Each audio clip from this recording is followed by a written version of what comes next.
സഹോദരി പത്മജ വേണുഗോപാൽ ബി.ജെ.പിയിൽ ചേരുന്ന സാഹചര്യത്തിൽ വടകരയിലെ സ്ഥാനാർത്ഥിത്വത്തിൽ നിന്ന് പിന്മാറാൻ കെ മുരളീധരൻ ആലോചിക്കുന്നതായി ചില സൂചനകൾ പുറത്തുവരുന്നു. ഇതിന്റെ ഭാഗമായി അടുപ്പമുള്ള നേതാക്കളുമായി ഇദ്ദേഹം ചർച്ച നടത്തിയെന്നാണ് അറിയുന്നത്.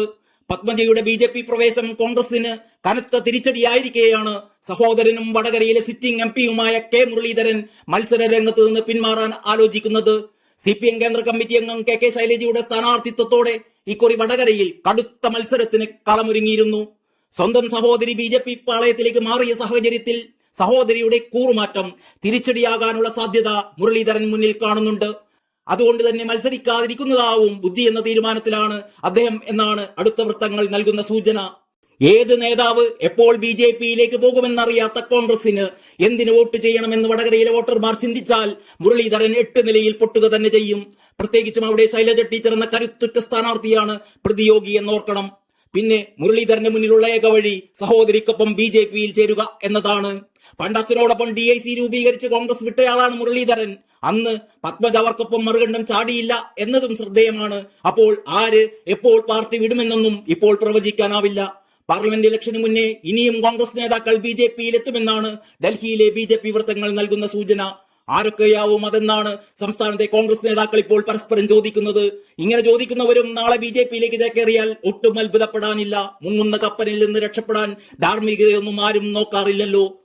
പത്മജയുടെ കൂറുമാറ്റം ചതിയാണെന്നും പാർട്ടിയെ ചതിച്ച പത്മജയോട് സഹോദരി എന്ന നിലയിൽ പോലും ഇനി ബന്ധമില്ല എന്നൊക്കെയാണ് കെ മുരളീധരൻ മാധ്യമങ്ങളോട് പ്രതികരിച്ചത്. കോൺഗ്രസിൽ നിന്ന് അവഗണനയൊന്നും പത്മജയ്ക്കുണ്ടായിട്ടില്ല. കാലുവാരാൻ നോക്കി എന്നുള്ള കാര്യങ്ങൾ പറയുന്നത് കണ്ടു. അതൊന്നും ശരിയല്ല. കോൺഗ്രസ് എന്നും നല്ല പരിഗണനയാണ് കൊടുത്തിട്ടുള്ളത്. പത്മജയെ എടുത്തതുകൊണ്ട് കാൽക്കാശിന്റെ ഗുണം ബി.ജെ.പിക്ക് കിട്ടാൻ പോകുന്നില്ല എന്നും മുരളീധരൻ മാധ്യമങ്ങളോട് പറയുകയുണ്ടായി. ജയിക്കുന്ന സീറ്റുകളിലാണ് പത്മജയെ പാർട്ടി നിന്നും മത്സരിപ്പിച്ചത്. 52,000 വോട്ടിന് UDF ജയിച്ച മുകുന്ദപുരത്ത് 2004 1.5 ലക്ഷം വോട്ടിന് പത്മജ തോറ്റു. 2011 തേറമ്പിൽ രാമകൃഷ്ണൻ 12,000 വോട്ടിന് ജയിച്ച സീറ്റിൽ 7,000 വോട്ടിനും തോറ്റു. കഴിഞ്ഞ തവണ 1000 വോട്ടിനാണ് പത്മജ തോറ്റത്. ആരെങ്കിലും കാലുവാരിയാൽ തോൽക്കുന്നതല്ല തിരഞ്ഞെടുപ്പ്. ഇടതുമുന്നണി ജയിക്കുന്ന വട്ടിയൂർക്കാവിൽ താൻ മത്സരിച്ച് ജയിച്ചില്ലേ? വടകരയിലും താൻ ജയിച്ചില്ലേ? ആരെങ്കിലും കാലുവാരിയാൽ തോൽക്കുമെങ്കിൽ താൻ തോൽക്കേണ്ടതല്ലേ എന്നൊക്കെയാണ് മുരളീധരൻ ചോദിക്കുന്നത്.